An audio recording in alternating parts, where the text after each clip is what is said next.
continuing our kingdoms to kingdom citizenship journey. Uh, it is our complete hope that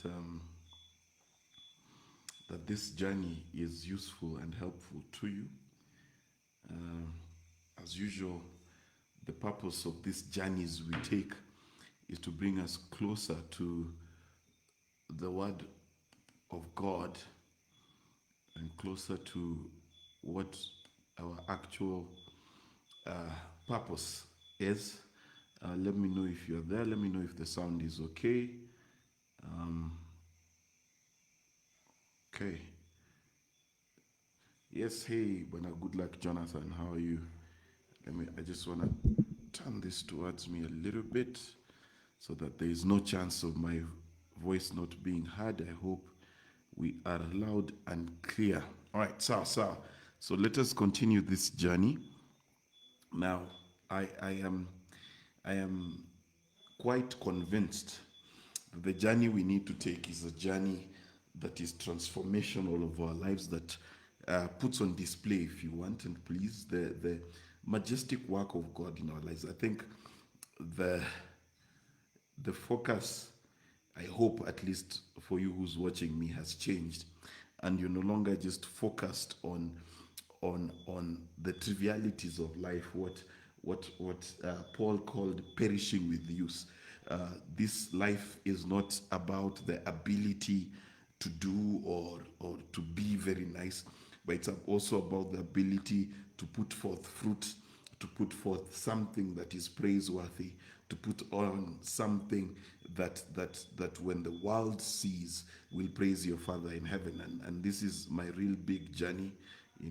Hi, brother Alan K. Wopi, long time, my brother. I think it is very key that we understand that God has a mission. And that mission is not just clean, happy people, but there are things he needs to do and the things he needs to get done. So today, I want to discuss, and last week I went at length to describe to you how the three bad soils are excuses.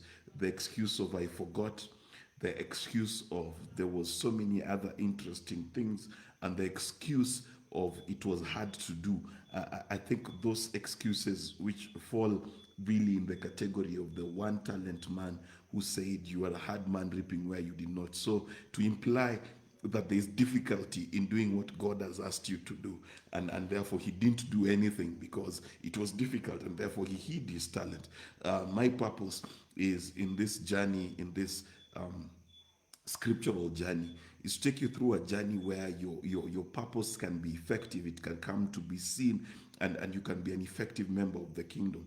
I have always said that if my employees come to work, I'm not interested so much in the cleanest employee as I am interested in the employee with the most output. And this is where we need to get to. In fact, a lot of the time I have learned that those people who sort of quote unquote worship and try to act the nicest are usually the most useless sometimes when push comes to shove. Heads, Sasa, Icon Tom Juma, thanks for joining in from Mombasa all the way.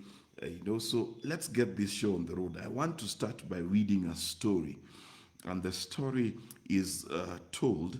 Let me just increase the font so that I don't struggle to read. Yeah, so the story is told from the book of Matthew, chapter 22. I'll start from verse 2 because verse 1 basically says, and Jesus began to speak to them in parables. Now, Matthew 22 is an interesting parable. It speaks a lot about the kingdom, and it speaks about how the kingdom works. Now, the kingdom of heaven is like a king. So it's like a king. The kingdom of heaven is like a king who gave a wedding banquet for his son. So the kingdom of heaven is like a king who gave a wedding banquet for his son. So you can take this in two in two perspectives: the king himself and the activity that the king is getting involved in. So it's about royalty, it's about a ruler. Now, the king is small k, this is important, and the son is small s, okay?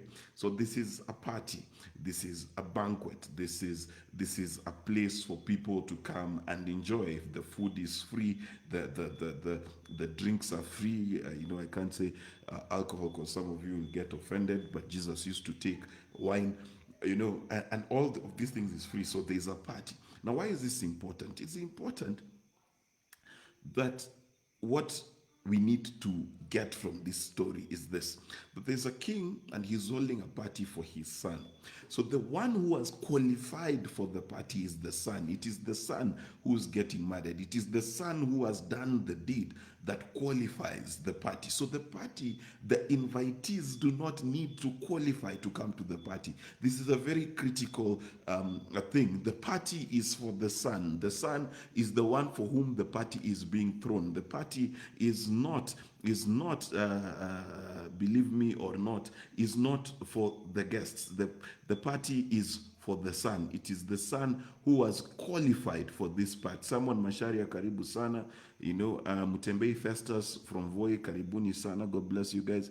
So this is how it works. The party is for the son, and the son is the one who has committed the deed of marrying a wife. He is paid the price for this bride, and clearly there is a banquet, and so the king sends out his servants to summon those who had been invited to the wedding banquet, but they refused to come. There is a feast. It is free. There's nothing you need to do. But those who have been invited have refused to come. Now, people have taught this many ways, and I'm not going, this is not the core of my subject, but let me just touch on it, that they have spoken about the kingdom of heaven being open to the Jews who are the first invitees to this wedding banquet, and they refuse to come.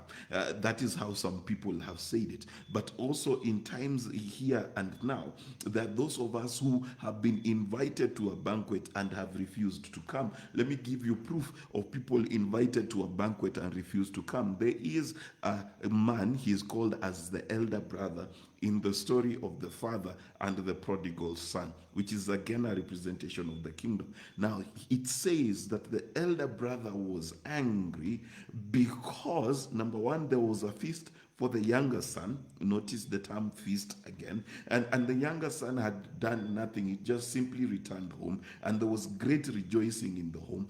And the man refused to come to the feast because he told the servant, again, here are servants, he told the servant, tell my father that I have been here working and sweating, and he's not even slaughtered a tiny lamb for me. He's not thrown me a party. So there are people even today in the kingdom who are not part of the feast. And I want you to see the pattern and the parallel that Jesus draws between the firstborn child and these people who are first invited to the banquet. What does it say? The Bible is clear. It says that they did not come. Chairman Santi Sana, brother, they did not come. Let us continue. He says, but they refused to come. Again, he sent other servants. I'm on John 22, verse 1. Again, he sent other servants, saying, tell those who are invited, behold, I have prepared a banquet. My bullocks and my fat cows are killed, and everything is prepared. Come to the wedding feast. He's telling them everything is ready. Please come. You can eat for free. There is a banquet. And in these banquets, it was not a one-day affair. It was 1, 2, 3, 4 weeks thing. This is a king. But they're not concerned and paid no attention. They ignored and made light of the summons, treating it with contempt. And they went away, one to his farm, another to his business. Now, this is what I want you to notice very carefully. That the king here is throwing a party. And people disregard it twice. And he says, this party which has free food, it has free supplies, please come. They say, we cannot come. Another one goes to the farm, to farm what? Food. Another one goes to his business so that what he can do, what he can eat. What is the juxtaposition here? That the people who refused to listen are farmers and business people. They are people who are busy in their own lives achieving what is given in the kingdom for free. Oh, let me repeat myself. They're busy in their own lives achieving what is given in the kingdom for free. Jesus put it this way. He said that do not worry what you shall eat, where you shall sleep. Instead, seek first the kingdom of God, and all these things shall be added unto you. And therefore, the people who refuse to come to the banquet of God are those who are busy. They're busy doing the things that in the kingdom are given free. Jesus says it in another way, in another part of scripture, and he says it this way. Let me just find this scripture for you. It's in John. It's in John 6:29. I just want to read this for you. I just want to show you the difference between work. I've taught this before. This is not just the core of what I'm about to say, but it digs a relevant foundation. So 6:29, let me read it for you. Okay, so John 6:29, and it says, this is the work, the service that God asks of you. In fact, let me start from 28. Because Jesus said many things. And then they say, this is the people reacting, what are we to do that we may be habitually be working the works of God? What is this that we must do to be fruitful, to be habitually working the work of God? What is this thing? What is it that we are missing? Because Jesus had accused them of working for food that perishes, working for water that does not quench thirst. And he tells them they must work for the imperishable. And Jesus replies to them, this is the work, the service that God asks of you, that you believe in the one whom he has sent, that you cleave to, trust to, and rely on, and have faith in his messenger. And this is the question: are you doing that work? Because there's two kinds of work on the earth. There is the work which you sweat and toil to eat. Asante Ian for the feedback on the audio. And Karibu. It's how do I put it? It is the journey, the compendium of your life. Is it given to the pursuit of tangible things and tangible securities, or are you given to the pursuit of full reliance on the Messiah? And this full reliance on the Messiah, then yielding for us the work that God requires of us to do. So Jesus says, for you to be able to do the work, you must believe in whom God has sent. And this is the shift. This is what the people invited cannot do.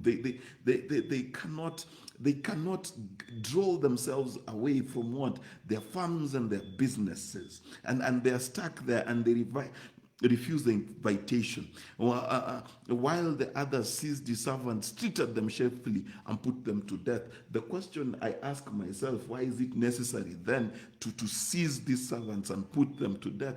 The reason for that is that this banquet is asking for a totally different kind of life, a different kind of existence from what they have known. Let me put it to you in perspective.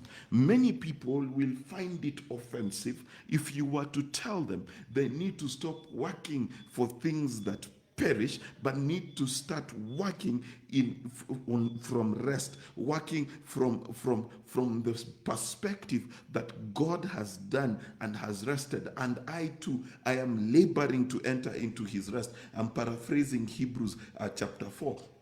the idea that I should not worry about money, that I should not marry what I should eat, where I will sleep, or indeed what I shall be clothed on, that idea is repulsive to most people who hear it because they are slaves of the labors of Adam and Cain. They're slaves of the sweat of the brow. They're slaves of the system of the world that says, out of the sweat of your brow shall you eat. And they are servants by definition. In fact, it flies in the face of royalty to tell a royal, if you are one, that you need to work to eat. It makes no sense.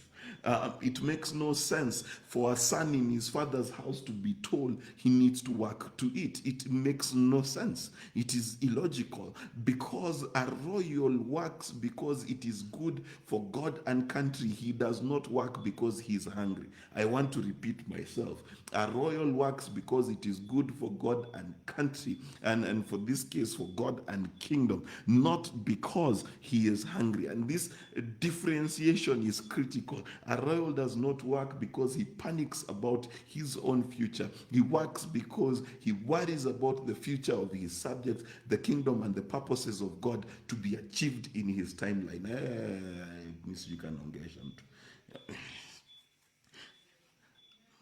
Listen, if you are fed by sweat, if you are fed by hard work, hear me, and hear me correctly, and hear me well, that you are being fed under the Babylon system. You're being fed under the world, and you're yet to join the kingdom. Because the kingdom says that we labor from rest, we labor to enter rest. It says that we will eat of vineyards we did not plant. It says that the wealth of the wicked is stored up for the righteous, and all these things, and yet we find many still eating off the sweat. Now, if you want someone to kill you and mistreat you the way these servants are being mistreated and treated shamefully, try to transport them from sweat to rest. It is offensive. When someone is lacking money and you tell them not to worry, they are offended. If someone is looking for a job and you tell them to do kingdom principles, they are offended. Why am I saying these things? I'm saying these things for your sake, so that you understand what this story is about. This story is about a free banquet versus labor. This story is about a son who has paid the price and is therefore having a party, versus those who feel they need to deserve to be in this party. This is the key question. These are the key issues. And when you understand these issues, then the story begins to take shape. Now, the king is infuriated, and he sent his soldiers, and he put those murderers to death and burnt the city. I have many historical and allegorical understandings of this. So what do I mean? Remember, there's a city called Jerusalem, which in 70 odd AD or 72 AD thereabout was burnt to ashes because the king was infuriated. Why? Because they had been invited to this banquet and they did not come, and the city was burnt down and the temple was destroyed. That is one view, but also you need to understand that those who similarly have built a city like Jerusalem, built a system like that of Jerusalem, constantly face these fires that burn everything down. I will show you what I mean here later. Now, then he said to his servants, and this is the story that for me grips me. Then he said to his servants, the wedding feast is prepared, but those who were invited were not worthy. Those who were invited first were not worthy. So go to the thoroughfares where they leave the city, the main roads, and those from the country, and invite to the wedding feast as many as you can find. Find anybody who's hanging out, anybody who's journeying, anybody who's moving. Bring that person. Why? Because they are on a journey, they're going somewhere. Bring them to the banquet. And those servants went out on the crossroads and got together as many as they found, both bad and good. Both bad and good. Both bad and good. I want you to understand something has changed. The king has shifted. He's saying, listen, the banquet is for the son. The son has paid the price. So it does not matter, bad or good, prostitute or not, invite them to the wedding feast. So that the wedding feast, where the room was filled with guests. So what happens? Those who rejected the kingdom created space for everybody else, and everybody, whether bad or good, comes into the feast of the kingdom. Kingdom of God is like. So the kingdom is now filled with good and bad people. Okay? So the king comes in, verse 11, to view the guests. He comes to view the guests, and he's looking at bad people and good people. Now, my expectation would be that if the king is inspecting bad versus good people, he should say, you are bad, get out, you are good, welcome, right? But instead, something strange happens. It says he looks intently at a man who had on no wedding garment. Now notice, this seems rather trivial, because if you are going to search through a crowd at a party, then you would probably look at the people who are bad dancers, who are loud and obnoxious, who are, and that's maybe what you should focus on, especially if the verse before says bad and good. But he's not bothered with such things. He says, the Bible says he looked intently at a man there who had no wedding garment. Hold on. The guy was caught on the highway. He was called from the highway. He was called busy doing his own thing. He was probably even going to a funeral, worn his black suit, and now he's being told, you are not wearing a wedding garment. Where was he supposed to get one? Why is that the most important thing?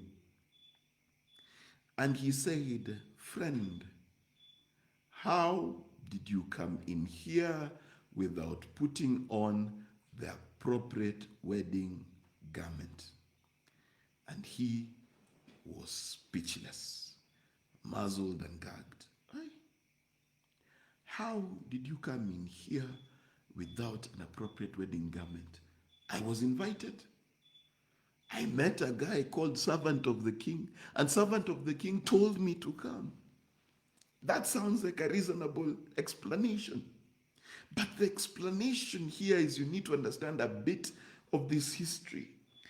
If you read the book of Judges and you read Samson's story, there were wedding garments to be prepared for Samson's first marriage before the girl married his best friend. So in that preparation, what happened is this, that there was a bet, and Samson gave them a riddle, and they couldn't solve the riddle, and so this wife of Samson lied to him, and you know the scripture says that this whole story was orchestrated by God, and so she lies to him and says she's heartbroken because he won't tell her the story of his parable, the explanation and meaning, and so what does he do? And so Samson tells this Philistine woman, and the Philistine woman of course betrays Samson, and Samson does what? He goes to the highways and the byways, and he robes the Philistines of the robes for the wedding. Why? Because the wedding garments were provided for you. So the reason why he is shocked is because he had not taken time to put on the garments that were provided. That's why he was shocked. And the king said to the attendants, and I want you to listen carefully, tie him hand and foot and throw him into the outer darkness outside, where there'll be weeping and grinding of teeth. And then he says, for many are called, but few are chosen. Now, I have titled what I'm teaching today, Put on Your Clothes, the King's Garments. Why? Because many of us are at the wedding feast with no clothes. And I want you to understand what God means, because it took me a while to understand. That you tie him hand and foot and throw him into the outer darkness. Please understand, this reference is not about hell. When you read it, you assume it is about hell because the only place you've been taught where there's weeping and grinding of teeth is hell. There's a term called Gehenna, which means a place outside Jerusalem city, where things are burnt. Now, this is, I don't want to get into that. But if you go into the meanings of the outer darkness, the darkness there also means obscurity. It means to be forgotten. It also almost means to be cast aside. Now, let me explain to you what happens here. If you are at the banquet and you do not wear the right clothes, then your glory is stripped from you and you will dwell in darkness. You will forever be telling us of your great potential. You know those people. You know, I used to be number one in class. You know, when I went to university, I was top of the class. You know, when I used to work here, I used to be a big manager. Or, you know, I used to be a big shot. And where are they? They are outside weeping and grinding their teeth while they're alive, because it does not say kill the man. So this is not a future thing. This happens every day. When those who enter the banquet, when the king comes to inspect, and I taught last time about inspection, and finds you without dress, finds you inappropriately dressed for the banquet, he takes you out into a place where you crave for the banquet again, and that's why you're weeping, that's why you're grinding your teeth. It is not a matter of the future. This is something that we experience while we are yet alive. Outer darkness, where you're looking inside and you're wondering, I used to be at a party. I used to be able to perform. I used to be able to pay for my rent. I used to be able to take care of my home. I used to be, but now here I am outside in the darkness, confused, obscure, and wishing I was at the party again. Now, such a person is called, he was called, but he was not chosen. So if you're writing notes, to be chosen, you must put on the right garments. You must put on the right garments. You must put on the right garments. And this time, I'm not talking about armor. This is not about putting the full armor of God. Armor is not clothing. If you walk out in armor alone, all your essentials will be hanging out looking all terrible. So please don't confuse the two. Okay? This is about garments, clothing, how you are robed. Now, let me go quickly to Revelation 3:14-22. Let me see if you got any comments. You know? Yes. A royal works because it's good for God and country, not because he is hungry. This is the key issue. And I'm talking about royals because I've taught about royals. So if you don't understand what I'm talking about, go back. Now, listen, I want to show you something about nakedness, just to support what I have just read, because these two scriptures are the same.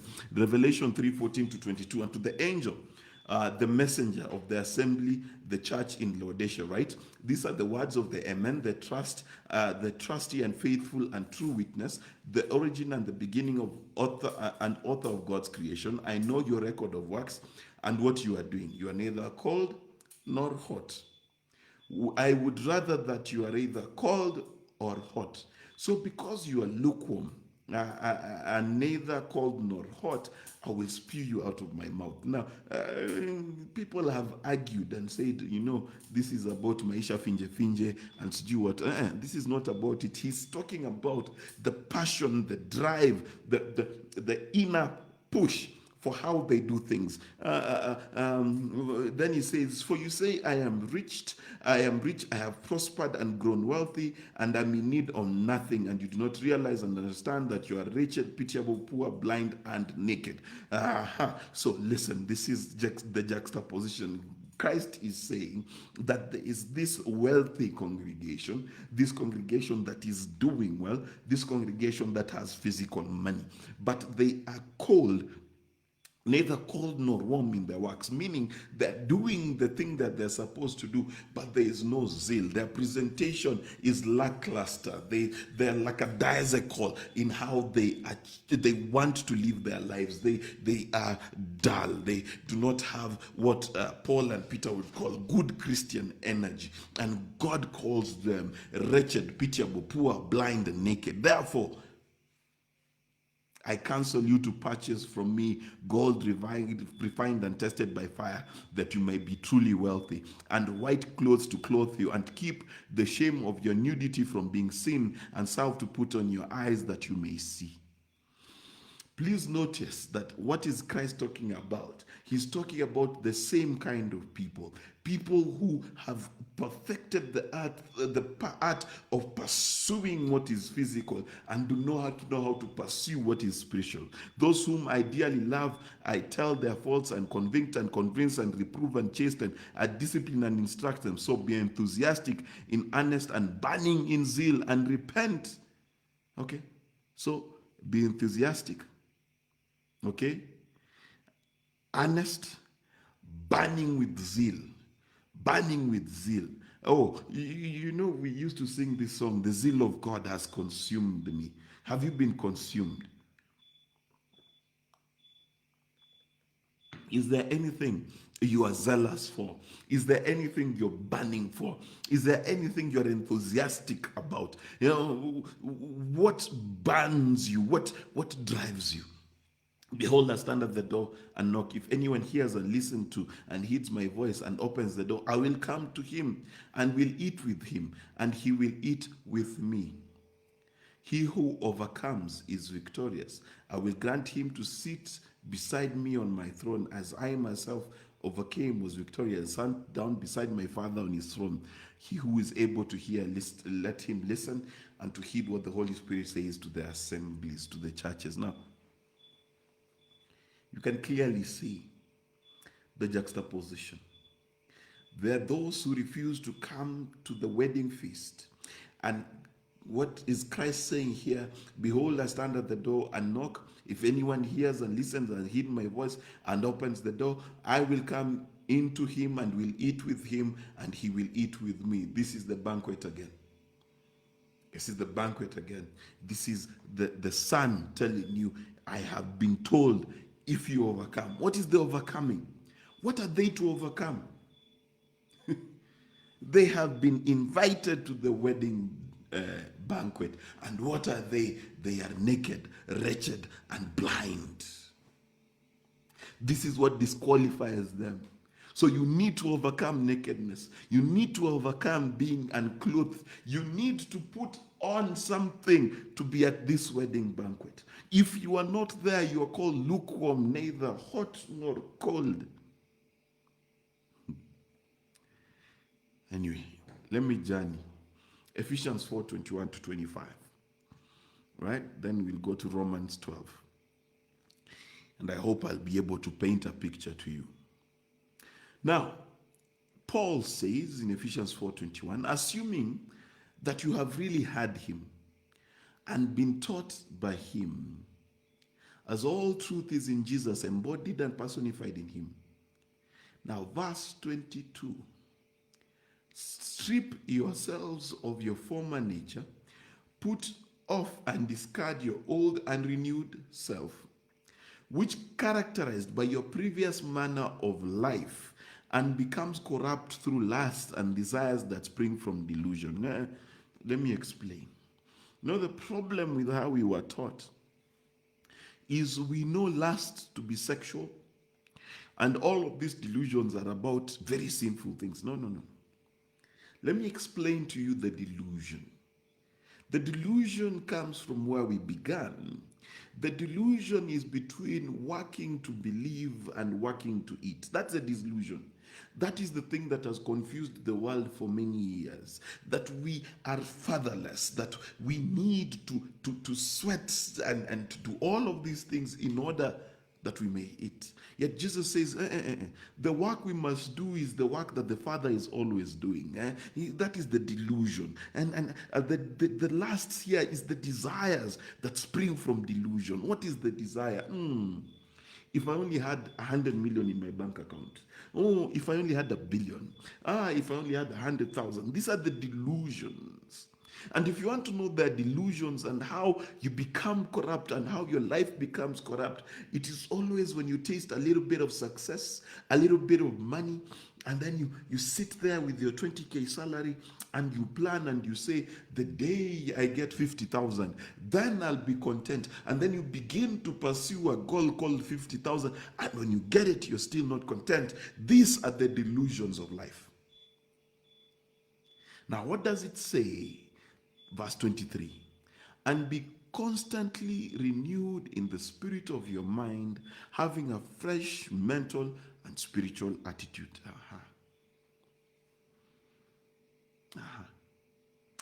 Let us then backtrack. There's a journey. There's a miracle that people like to quote, and I don't think it is a good miracle. The Bible says that in their journey through the wilderness, the Jews never changed their clothes.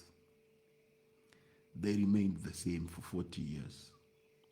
Same clothes, same shoes.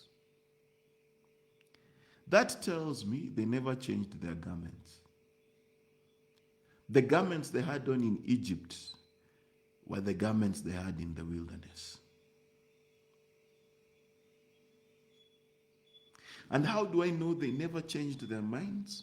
I know this because the only ones that lived to see the promised land are the ones who God described saying they had a different spirit and a different attitude. They were Joshua and Caleb.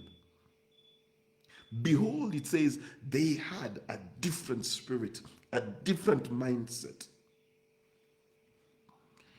And so the only ones who made it out of those who died in 40 years in the wilderness were who? The ones who had the capacity to have a different mindset, a different spirit.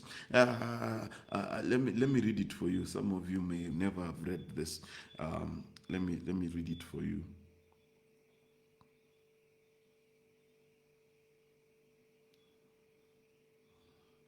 Let me read it. It's in Numbers 14:24. It's repeated twice, actually. Numbers 14:24. The only ones who made it. What did they say?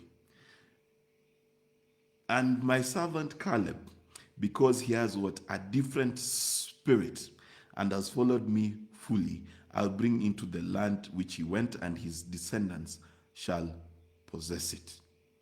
Okay? Because he had a different spirit. All right? I want to go back a little bit.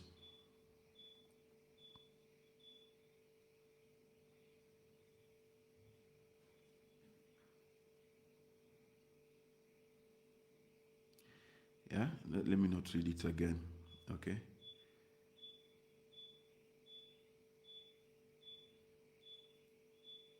Listen, I want you to read something. Let me read it. I'm trying to save time, but I don't know why I'm saving time. Let me spend time correctly. Now listen. This is Numbers 14:6. And Joshua son of Nun and Caleb son of Jephunneh who were among the scouts who had searched the land, rent their clothes, and they say to all the company of Israel, the land through which we passed as scouts is an exceedingly good land. If the Lord delights in us, then he will bring us into this land and give it to us, a land flowing with milk and honey. I want you to see the juxtaposition that this looks like a banquet as well, that there is a party. All right? Only do not rebel against the Lord, neither fear the people of the land, for they are bread for us. Their defense and the shadow of protection is removed from over them. But the Lord is with us, fear them not. But all the congregation said to stone Joshua and Caleb with stones, but the glory of the Lord appeared at the tent of meeting. So again, what is Paul saying? Now understand this. In the Old Testament, the story I've just read, there were two spies who had a different spirit and a different report. And there were 10 spies who had a physical, natural report. Now, because these guys had a different spirit, they saw something different. And their view and their report is different of the same issue. Of the same issue. And therefore, the clothing that they had to get into the promised land was a different mind, a different mindset. And it says, and be constantly renewed in the spirit of your mind. In the spirit of your mind, in the essence of your mind, from the center, not just the renewal of your mind, as we will read in Romans 12 just now, but he talks about what? The renewed spirit of your mind, a renewed ethos of your mind, a renewed, let me put it like this, a renewed passion and focus of your mind, that you become, your mind becomes illuminated by a zeal that consumes you, a new approach to life. You cannot approach life as a Christian without zeal. You cannot approach life as a Christian without passion. You cannot do things not sold out. It's called lukewarm. You must do things sold out. It's 100% or nothing. Because remember, where am I picking this? Let me remind you. Last week I said the measure of study, the measure of self-application you used, the word you hear is the measure which will be used back at you. So if you're completely 100% sold out, then the measure of what is coming back of the harvest is completely sold out. So you must be renewed in the very essence and spirit of your mind. So it says, having a fresh mental and spiritual attitude. Let me say this again. A fresh mental and spiritual attitude. Not knowledge. Not, Paul says that in the last days, people will heap up preachers from themselves. Yesterday I visited a stand and there was so many self-help books and it nauseated me. No, not because there's anything wrong with it, but because many times we read and we study and we do podcasts and audiobook and all of these things I see people do, but if your mental and spiritual attitude is not shifted, if you're not going to be sold out to what you do, if you're going to be lukewarm about what you do, then your spirit mind has not changed. The spirit of your mind, the essence of your mind, sold out. Sold out. Elon Musk is a guy who I frankly find irritating. I think he's full of himself. But there's one thing I totally admire about the guy. How sold out he is. How whatever he does, the guy is passionate. Oh my God, the guy is passionate. And if you track his career, he understands that God works with multiplication. He had one great startup, went to another one and another one. Now he can do 3, 4 at a time. He understands multiplication. He understands being faithful with little. He gets it. But if you look at him, how passionate he is right now about Twitter, how passionate he was about SpaceX, Tesla, and all of those things, even when everyone else, how passionate, the spirit of your mind, spirit of your mind. These are the garments I'm talking about. The spirit of your mind. Now, constantly renewing the spirit of your mind. And then you've got to put on the new nature, the regenerate self, created in God's image, godlike in righteousness and holiness. Now notice, God's expectation is that you put on a new man. A new man.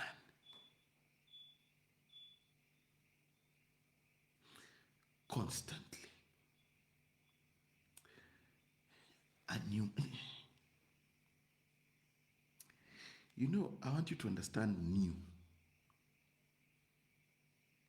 New means that when your friends from campus meet you, they're like, hey, this is a new person. It means even your husband or your wife, when they meet you, they say, hey, no may change. New. Put on the new nature, created in God's image.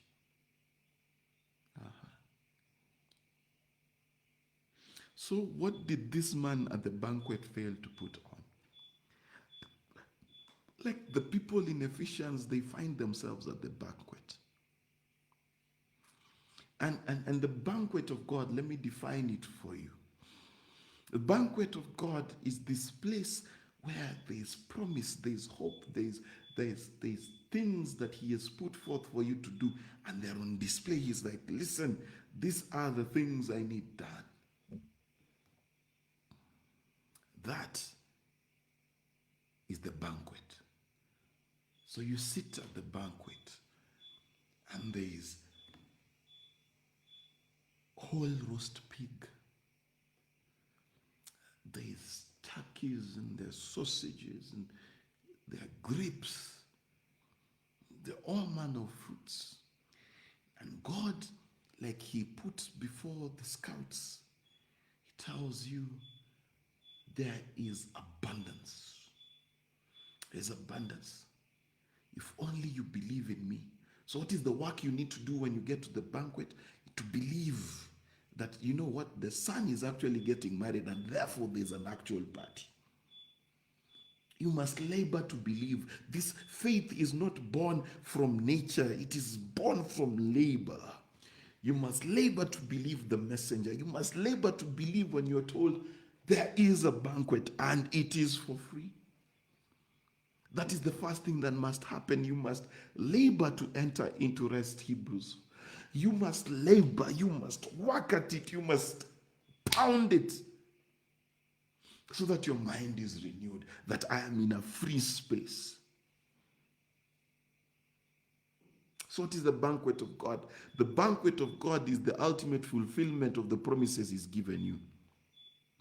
The ultimate fulfillment of the works and things. Hey, David Mambo, bro. The ultimate fulfillment of the things and the works and the compendium of issues that he has promised you. The banquet, if you are running a business, is the scale and prosperity and the purpose that this business is supposed to achieve. Now, this is what happens. I want to give you a very basic principle. What happens is this, that you find a man or a woman who has been called to be a teacher. Let me use that example. And then they do not put on the new man of being a teacher. What do I mean? They don't study. They don't prepare the curriculum. They're not connected to the source of knowledge. They are hanging somewhere, just applying for jobs, not being a teacher. That's what I mean. That's an undressed person. The new man is the person who embodies the promise. In other words, I'm saying you in the kingdom, the reason why you seek the kingdom first is because you become where you're going. How do I put it? The reason why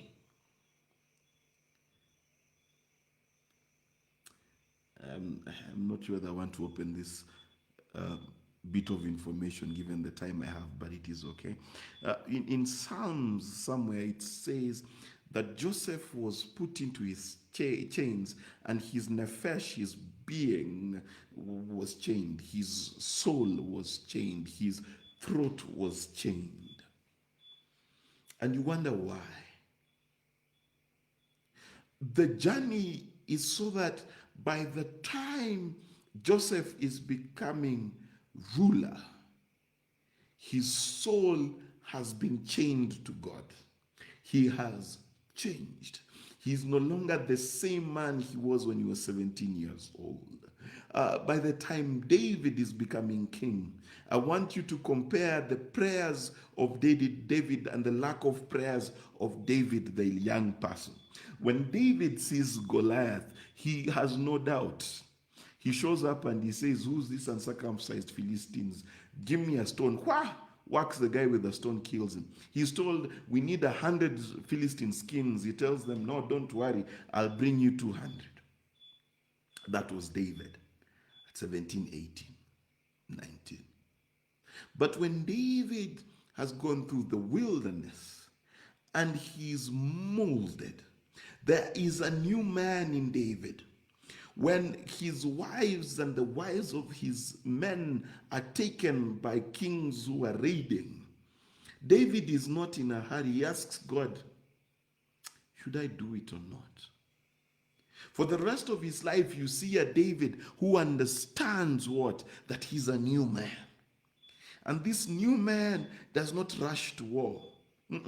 This new man waits on God. He has put on a new man. So by the time you see David at 17, David at 30, it's a different person. You see Joseph as a ruler and Joseph as a young man in his father's house, two different people. You see Moses in Pharaoh's court and Moses 40 years of being a shepherd. Before, when he was 40, to kill a man was easy. He knew he was the prince of Egypt. He knew he had the power. 40 years later, he's not even sure he can talk. What has changed? They have put on the new man. They have put on the new man. So there is a nakedness we have that I did not want to give this example, but now I have to. Let me give you the example of nakedness. You know, people say many times that your gift will bring you before kings. There was a young man, Kenyan musician, whose talent for sure brought him before kings. And then he went and made a president stand, and he sat on the president's chair, which I cannot tell you how many protocol things he ruined in that moment. But why? Because when the moment came, his nature had not grown up enough for him to accommodate the presence of a king. Let me put it to you like this. It is like being an ambassador. And you've never learned to use your forks and spoons. You've never learned how to have polite conversation. You've never learned how to be a gentleman.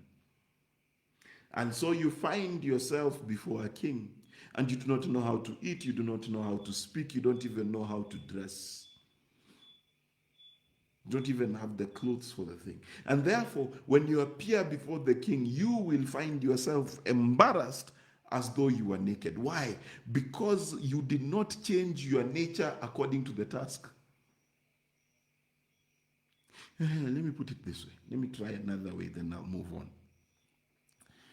If God has given you a promise, and that promise, let me put it in terms of money because it's the most basic thing you can understand.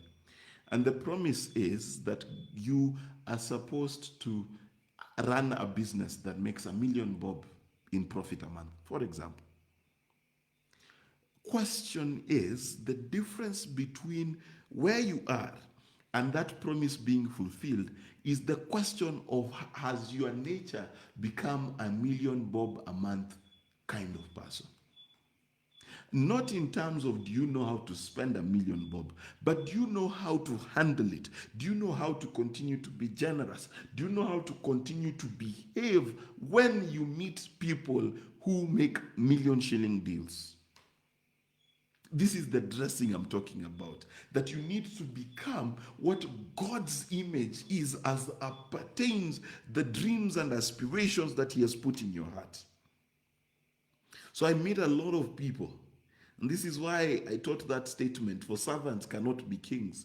Because indeed, I'm not saying a servant cannot be chosen, cannot be called to be a king. I am saying that if he remains a servant and the time for choosing comes, he will not be chosen. He will not be chosen. If okay, let me try it again. If you come to the border of your promise as the children of Israel did, and you have the grasshopper mentality, then you cannot eat the good of that land. You will look at it, you will praise it, you will say how good it is. But because you never changed your nature, you never changed your spirit, you never repented, as Paul is saying, then you will simply look at the banquet, but you will be cast out as the children of Israel were, living manna to manna, miracle to miracle, and achieving nothing.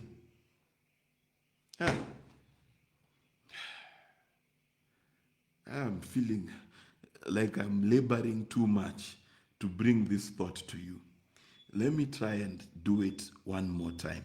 And let me know if it is making sense. Thanks, David, for saying amen. At least I know one person is following. Listen carefully. Listen. If you were going to be the UN Secretary General, you best believe you need the character, the person, the image that God has created, specific, not the world, God has created for you to birth that thing in you. You cannot achieve the promises of God. Good as you are, you don't smoke, you don't drink, good for you. But if your nature does not change and become that thing which God has called you to be, not gonna work. System error, system malfunction. Cannot work. Oh my. I hope I'm making sense. I hope I'm making sense to somebody. And therefore it says, therefore, rejecting all falsity and being done now with it. Rejecting all falsehood. Now let me explain falsehood. Please hear me out. Falsehood here is about denying the nature that God has created in you. It's about refusing to put on the new man. And I can assure you there is a new man. That's why you're born again. Yeah. Because you are born again, yani umezaliwa tena, there is a new man. If any man be in Christ, the old is gone, the new is come. He is a new creation. There is a new man. There is a man without many of the issues today that are encumbering you. So you must choose now, being done with it now. This is why Christ never gave us a 6-step program to repentance. Is you discover the truth, and now you're different. Let everyone express truth with his neighbor. For we all walk parts of one body and members of one another. Now, just mark that, parts of one body and members of one another. Why is this critical? Let me read for you Romans 12, verse 1. I am running over again because I don't think I'll even be allowed to continue this next week. Romans 12, verse 1, I'll read to 21, because there are concepts here that I want you to see, especially in all parts of one body and members of one another, and why the king was so mad that this man was not wearing wedding clothes. I appeal to you, brethren, therefore, and beg you, in view of God's mercies, to make a decisive dedication of your bodies, presenting all your members and faculties as a living sacrifice, holy, devoted, consecrated, and well-pleasing to God, which is your reasonable act of worship. Do not be conformed to this world, this age, fashioned after and adapted to its external and superficial customs. External and superficial customs. He's talking about religion. He's talking about working to it. He's talking about being good and therefore God owes you a favor. These are external superficial customs. But be transformed, changed, right? Be transformed, be changed, be a new being. By what? The renewal of your mind, by the entire renewal of your mind, by its new ideals and new attitudes. Please notice, new ideals and new attitude. You cannot have ideals without a new attitude. This is where many people are struggling. You have the ideas, you have the thoughts, you've listened to masterclass and you have the precepts, you've listened to other preachers and you have the precepts, but your attitude is like a bicycle. Your attitude is pathetic. You go through life, okay, it is Monday, okay, yeah. I find that thing by the repulsive nowadays. Shidwe, right? It's horrible. The hey, Reggie Scarlett. Listen. But the renewal of your mind, ideals and attitudes. So it's the same scripture we are reading in Ephesians 4. Ideals and attitude. What is your attitude? Are you the constant wet blankets?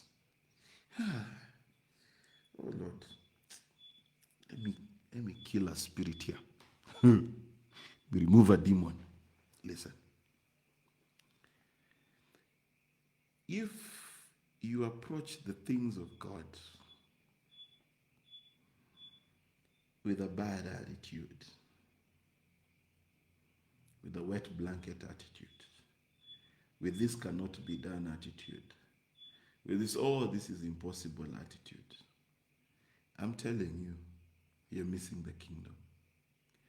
The reason why the war is to what? To believe. The reason why you should be laboring to believe is so that your attitude, your understanding of issues, your ability to synthesize the information is like Joshua and Caleb, and you will rend your clothes and say, why are you so negative? Why are you so defeated? Hii watu ni mkate kwetu. We will eat them for breakfast for as long as God is on our side. This shadow and appearance of protection they may have is nothing, because if God before us, who can be against us? Are you a source of encouragement to yourself and others, or are you the wettest blanket that ever was, that every time we see you, when you walk into your own house, people are depressed and morose because you do not have a Christian attitude. You do not have Christian energy. Let me read for you a scripture. We really need to go back to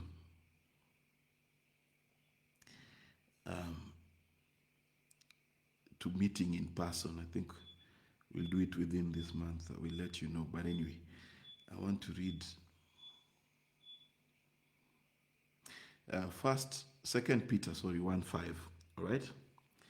I want you to see something. For this very reason, all right. For this very reason, adding your diligence to the divine promises, employ every effort in exercising your faith to develop virtue, excellence, resolution, Christian energy.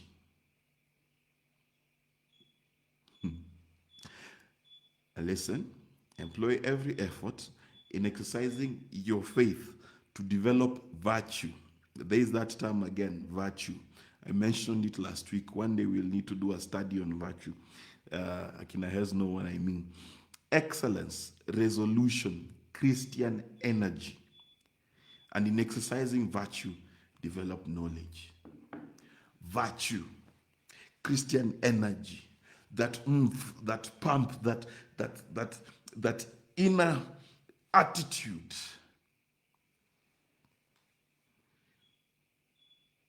That inner attitude. What has changed in your attitude? What has changed in your outlook for life? What is different? Why? I hope I'm making sense to somebody. Okay? Hope I'm making sense. And I hope I'm changing your life. It continues to say,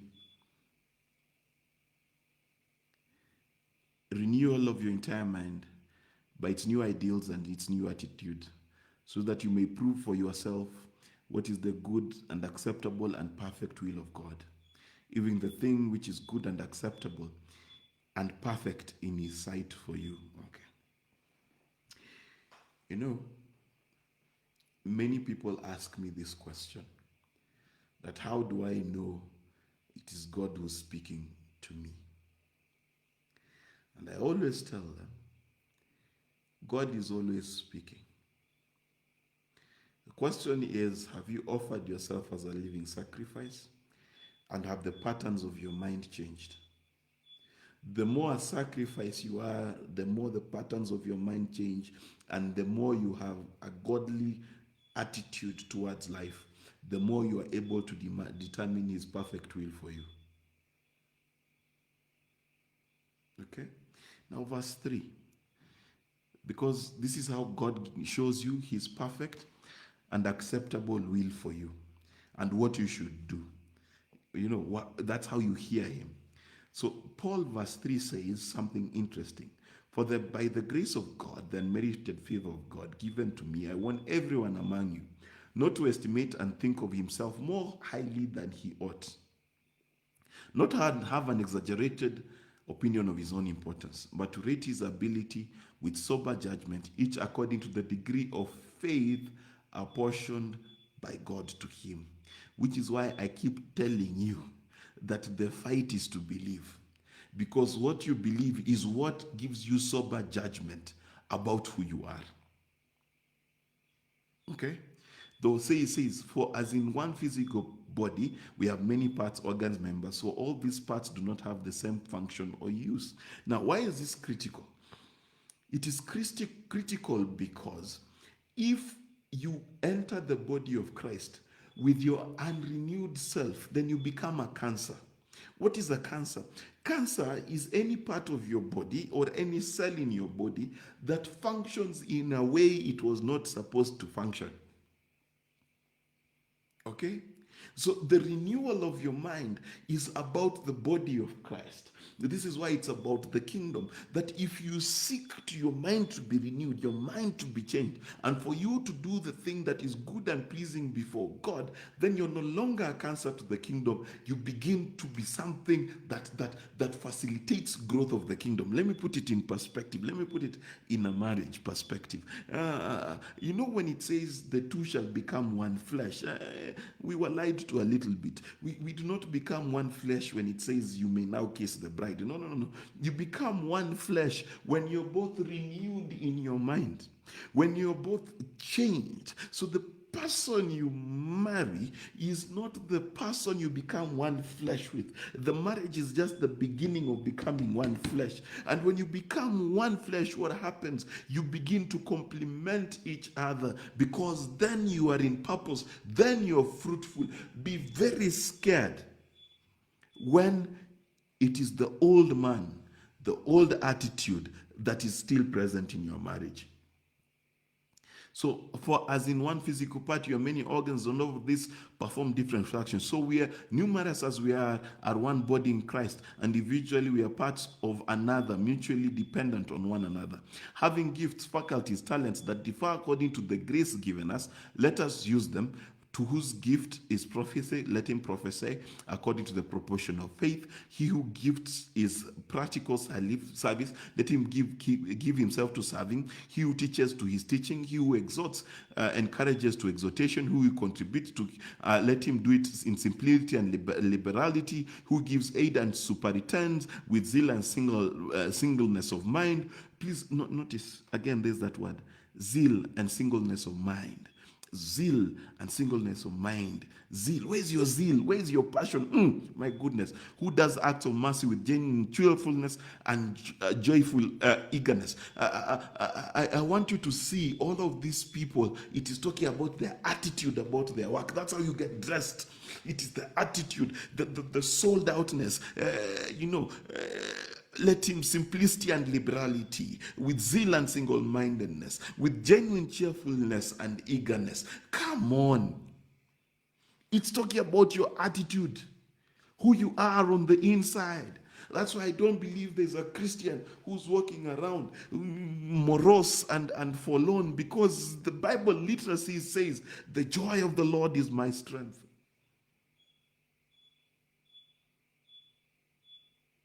So what consumes you? Let your love be a sincere thing, a real thing. Hate what is evil and have a lot all in godliness. Turn in horror from wickedness, but hold fast to that which is good. Love one another with brotherly affection as members of one family, giving precedence and showing honor to one another. Never lag.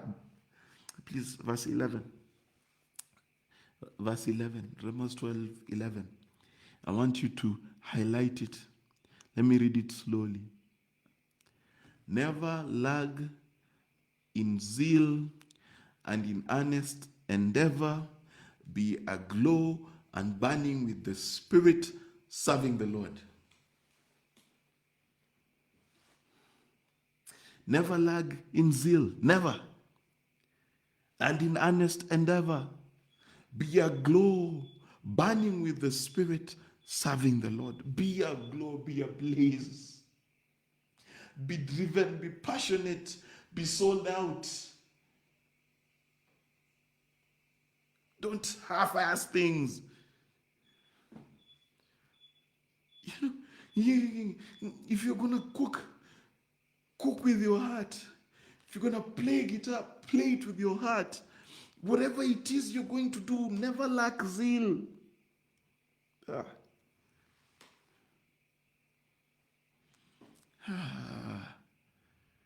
I don't know how. I feel, I wish I could take my heart and put it in you so that you understand what it is, how the zeal of God consumes.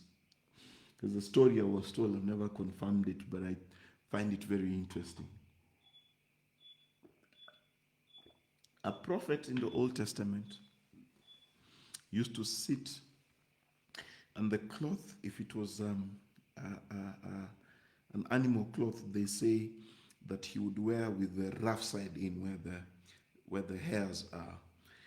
And so for him to move, he had to be so sold out to his mission that he was willing to endure the pricks of the hairs and the discomfort to do it. And I look at Christians and I wonder, where is your dressing? How did you show up?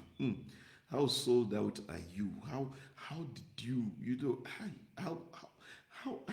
how did you come? How did you get through the entrance dressed like that? Jesus, honorable umevaa. because we're not zealous anymore. Now you understand what it means to be lukewarm. No zeal. No zeal.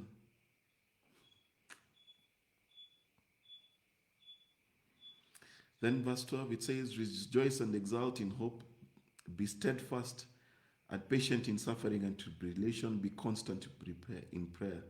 Rejoice and exult in hope, be steadfast and patient in suffering and in tribulation, be constant in prayer. Contribute to the needs of God's people, sharing in the necessities of the saints. Pursue the practice of hospitality. Bless those who persecute you, who are cruel in their attitude towards you. Bless and do not curse them. Rejoice with those who rejoice, sharing others' joy, and weep with those who weep, sharing others' grief. Live in harmony with one another. Do not be haughty, snobbish, high-minded, or exclusive. But readily adjust yourself to people, earn things, and give yourself to humble tasks. Never estimate yourself or be wise in your own conceits.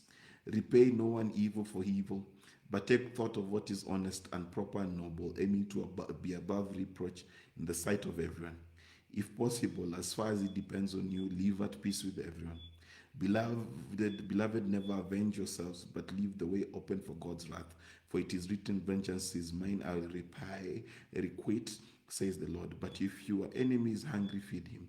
If he is thirsty, give him drink. But if by so doing you will heap burning coals upon his head. Do not let yourself be overcome by evil, but master evil with good. Verse 11, never lag in zeal and earnest endeavor. Be aglow and burning with the Spirit, serving the Lord. Now, my brothers, my friends, my sisters, let me put it to you in perspective.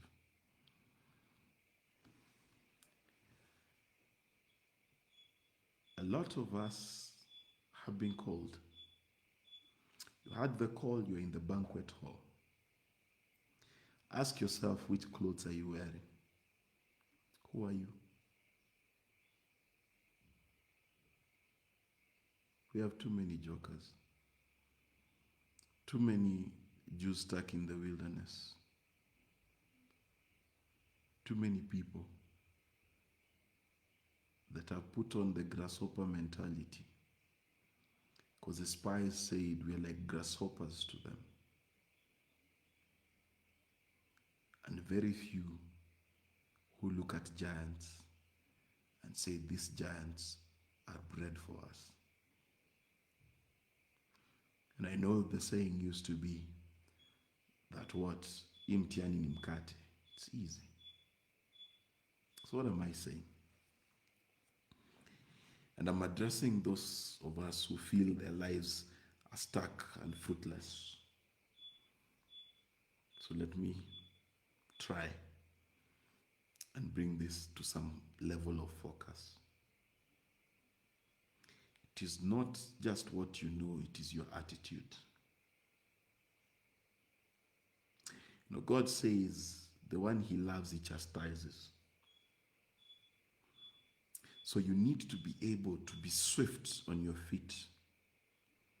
You need to practice and fight, because remember, the war that you have to fight is believing in God. That is the fight. The war is believing in God. That's the war. And if the war then is believing in God, you must fight yourself until your attitude changes. You must fight yourself until the attitude changes. You must remember that a king, whenever you're fighting because your stomach is hungry, you are in the wrong fight. You should fight because this is what is good and pleasant before God and good for my countrymen. When you understand those concepts, never lack in zeal. Never lack in zeal. Be zealous, be sold out, be passionate. Be passionate. And that's why it says of David and Abraham that everything God commanded them, they did. Listen, there are so many nuggets I've dropped throughout this teaching. The same zeal, the same focus, the same passion you use to hearing and to study. So study what I've shared. Go through the scriptures. Then your life will be transformed. Not because I said so, that's not my job, but because that's what Christ said.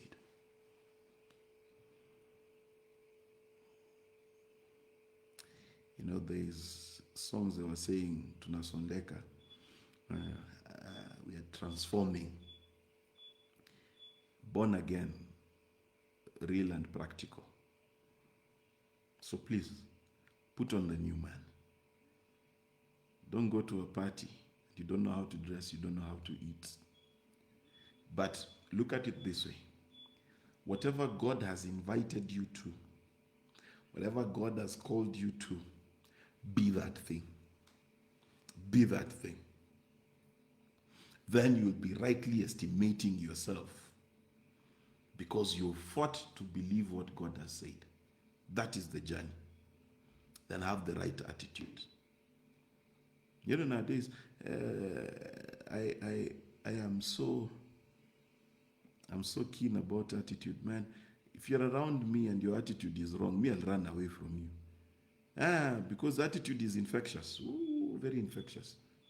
So if you find me doing things and I don't invite you, just know I am not looking for your kind of attitude. I love you. We are friends. Don't get me wrong. I'm not cutting short our friendships. But I learned one thing in the Old Testament. Let me just finish with this. I learned one thing in the Old Testament. You go to war with those who are willing. The first test for people to fight with Gideon was, who's scared? Who doesn't think we can do it? Okay, go home. Go home. I want to be surrounded with can-do people. When we go and win, we will come back and share the spoils because that's a principle of David. We'll share the spoils. I have no problem going to war on your behalf.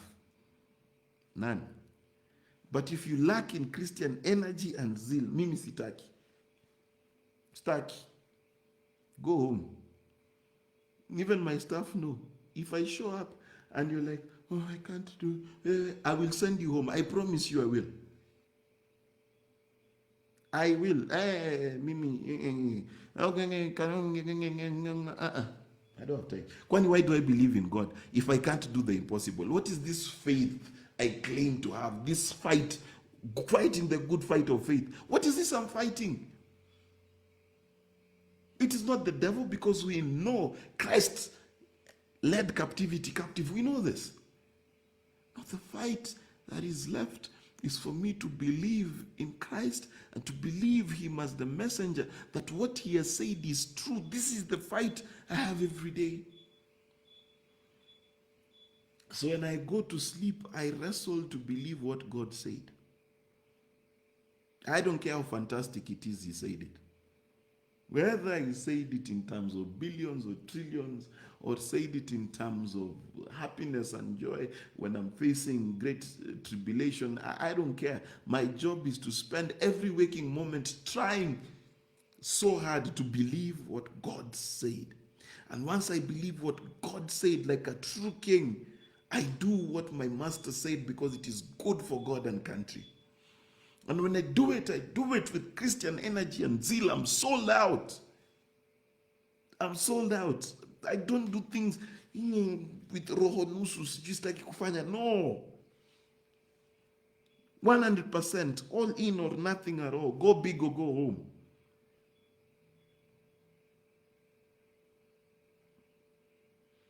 When you're that sold out, when the king comes to check, you cannot be obscure. So, please don't be like the children of Israel.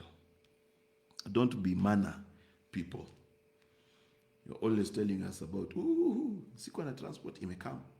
Sikuwa na nini imekam. No. There is a place in God. It's called harvest. And how do you get there? You've got to have a different spirit. You need to be zealous for the things of God. Zealous for the things of God. Sold out. Sold out. Hii mambo ya lukewarm. You make promises you can't keep. Guys, I'm out.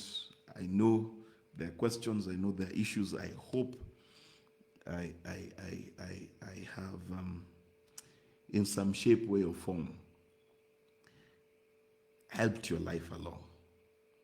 I hope I've opened your eyes to see what's what. Okay?